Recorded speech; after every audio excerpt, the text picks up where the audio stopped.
Halo Sobat Investor, berjumpa lagi bersama kami dalam program Ciketok edisi Rabu 1 April 2026 bersama saya Taufan Sukma.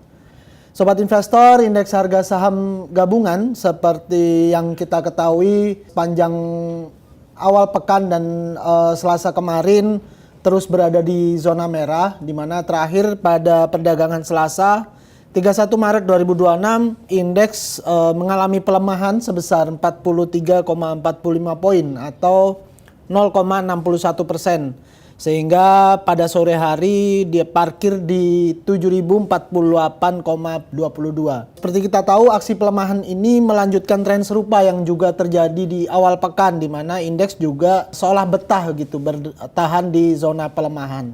Lalu apa sebenarnya sentimen utama yang paling menjadi pemberat bagi pergerakan indeks di saat ini, dan juga bagaimana sebenarnya investor harus bersikap dengan kondisi yang kurang kondusif seperti ini? Untuk membahas hal tersebut, kita sudah tersambung dengan Senior Vice President and Head of Retail Marketing and Product Development Division dari PT Henan Putirai Asset Management, yaitu Mas Reza Fahmi Riawan. Selamat bergabung Mas Reza.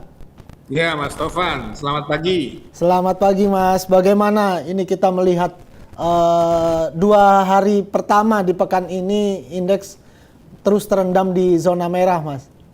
Iya ya, kalau kita lihat sih sebetulnya kan 2 minggu ini kan kita melihat bahwa investor waspada. Kita lihat kemarin pagi itu sempat naik menguat 7.140-an kalau nggak salah. Didorong oleh aksi beli selektif di beberapa emiten, tapi kemudian akhirnya turun karena di siang itu akhirnya ada berita terkait rencana simulasi kenaikan BBM pagi ini ya, yang sudah dimulai dari kemarin. Kalau saya lihat sendiri di jalan itu orang sudah pada ramai sekali masuk ke pom bensin, gitu kira-kira.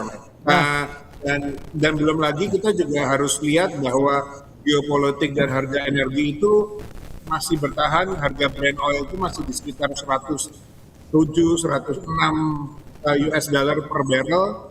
Itu membuat menjadi pedang bermata dua karena sangat memicu kekhawatiran bahwa simulasi ini akan betul terjadi, Mas. Gitu, Mas. Baik. Nah, dengan seperti yang Mas Reza katakan tadi, sudah nampak antrian atau keramaian yang terjadi di sejumlah SPBU begitu. Nah, ini menurut Mas Reza sendiri, apakah lebih sebagai panic buying atau memang sebenarnya sentimen yang jauh lebih prinsipil gitu yang harus juga dipertimbangkan oleh investor terkait juga pergerakan harga minyak dunia yang memang trennya sepertinya akan bakal terus meningkat gitu? Iya. Kalau kita lihat, kalau di aksi yang tadi banyak di pom bensin itu reaksi umum sebagai warga pada saat ada rencana naik mereka seperti itu. Cuman memang sebetulnya yang harus kita waspadai adalah ke depan kalau memang ini akan berlangsung lama, apa yang harus kita lakukan? Kalau dari sisi kita bicara ticker talk bahwa saham apa yang harus kita lihat, wah akan sangat selektif ya, tapi sebetulnya kalau kita tahu bahwa itu akan naik, sebetulnya ada beberapa emiten yang juga kita bisa mulai cicil beli, karena kita tahu dengan kenaikan harga minyak itu pasti akan menambah profitabilitas dari beberapa emiten tertentu. Tapi dari sisi lain, bahwa ini akan mengganggu stabilitas ekonomi Indonesia, itu juga akan membuat kita harus mewaspadai banyak hal lainnya. Itu sih, Mas. Seperti yang Mas Reza tadi bilang bahwa potensi kenaikan harga minyak dunia ini secara langsung mungkin bisa kita tarik dampaknya terhadap sejumlah emiten tertentu begitu, yang mungkin profitabilitasnya sedikit akan menebal gitu. Bisa kita harapkan profitabilitasnya menebal. Tapi juga yang Mas Reza sampaikan tadi, dampak lanjutannya atau dampaknya secara umum terhadap perekonomian juga akan sangat luas. Nah, ini dengan prediksi yang demikian, dengan potensi kondisi yang demikian, gimana nasib indeks nih? Paling enggak kita bicara tentang sepekan mendatang gitu, atau 2 pekan mendatang, apakah memang kondisi pelemahan ini memang seharusnya terjadi, atau sebenarnya ada peluang-peluang untuk kita bisa berharap bahwa indeks juga bisa comeback gitu ke zona hijau? Oke, kalau pertama ada dua hal. Kalau kita lihat secara teknikal, kan munculnya pola doji pada pekan lalu itu menunjukkan keseimbangan antara jual dan beli. Oke, minggu lalu masih oke, tapi kalau kita lihat sekarang ini sepertinya di 7.048 itu sudah arah mendekati ke support di 7.000. Karena kalau 7.000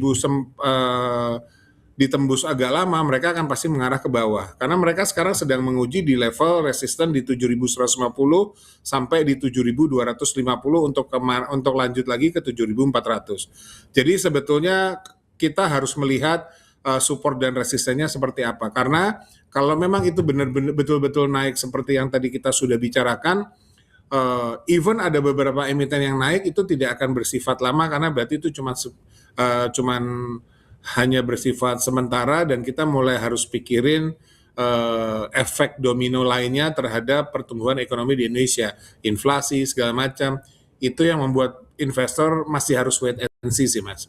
Gitu. Dengan kondisi pasar yang demikian rumit gitu bisa dibilang seperti itu. Nah ini menurut suggest dari Mas Reza sendiri, walaupun memang mungkin masing-masing investor juga dengan pertimbangannya masing-masing ya. Cuman dari suggest dari Mas Reza sendiri, apa sih yang paling bijak untuk dilakukan oleh investor? Apakah memang taking cash itu cukup bijak, tapi seperti yang Mas bilang tadi bahwa ada peluang juga untuk lari ke 7.400 dan sebagainya, dan khawatirnya ketika kita taking cash telat masuk gitu. Kita sudah diskusi ini ada 2 bulan bahwa 3 bulan mungkin cash is king ya, kita harus mulai cash, tapi kayaknya beberapa teman-teman investor yang true investor pasti juga udah nggak sabar untuk mulai masuk sedikit-sedikit. Jadi saran pertama yang harus dilakukan adalah defensive rebalancing. Itu harus dilakukan melihat mana potensi emiten yang bisa kita koleksi. Kita harus bisa mencermati beberapa saham yang berbasis komoditas, tadi kita sudah sampaikan. Bisa jadi untuk energi dan emas itu bisa menjadi hedging lindung nilai, oke. Kita juga harus wait and see pada sektor konsumsi, karena mengingat emiten itu sensitif terhadap daya beli masyarakat sehingga terkait dengan kenaikan BBM itu. Dan terakhir mungkin yang bisa disampaikan, manfaatkan dividen Mas. Karena Maret atau April ini ada musim pembagian dividen ya, April ini. Sehingga harusnya kalau kita bisa melihat dan mencermati beberapa emiten yang memiliki dividen yield menarik, juga bisa dikoleksi. Itu sih Mas. Baik. Satu lagi Mas Reza, misalkan yang disampaikan Mas Reza tadi bahwa pelaku, the real investor gitu, mulai nggak sabar juga untuk mulai masuk dengan kondisi indeks yang relatif di bawah gitu.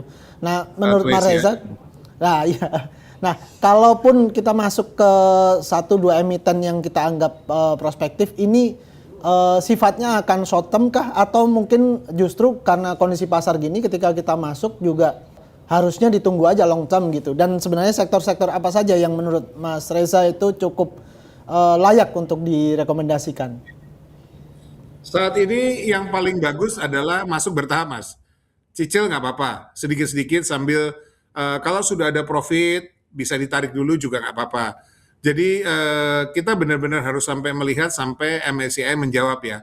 Tapi kalau memang ada yang kita beberapa yakin bahwa ada beberapa emiten yang corporate action-nya cukup bagus dan yakin bahwa dia akan tetap naik, mungkin nggak apa-apa 1-2. Karena kalau saya sempat bicara dengan Mas juga kira-kira minggu lalu ya, bahwa beberapa emiten rajin nih memberitakan corporate action di 2 minggu, 3 minggu terakhir ini. Dan kalau memang kita yakin dan memang kita biasa melihat emiten itu, boleh juga sih Pak Mas dikoleksi untuk beberapa yang memiliki corporate action yang bagus. Gitu Mas.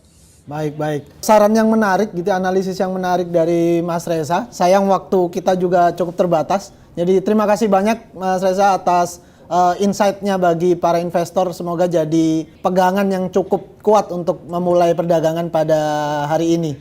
Terima kasih Mas Reza. Ya, baik Sobat Investor, demikian tadi perbincangan kita dengan Senior Vice President and Head of Retail Marketing and Product Development Division dari PT Henan Putirai Asset Management, yaitu Mas Reza Fahmi Riawan. Semoga apa yang disampaikan oleh Mas Reza bisa menjadi setidaknya second opinion atau pertimbangan lain bagi para investor untuk dapat menata strategi investasinya pada perdagangan kali ini. Selalu kami ingatkan bahwa segala keputusan investasi baik itu jual maupun beli saham sepenuhnya berada di tangan Anda sobat investor. Maka yang bisa kami sampaikan adalah bijaklah dalam berinvestasi. Saya Taufan Sukma, sampai jumpa.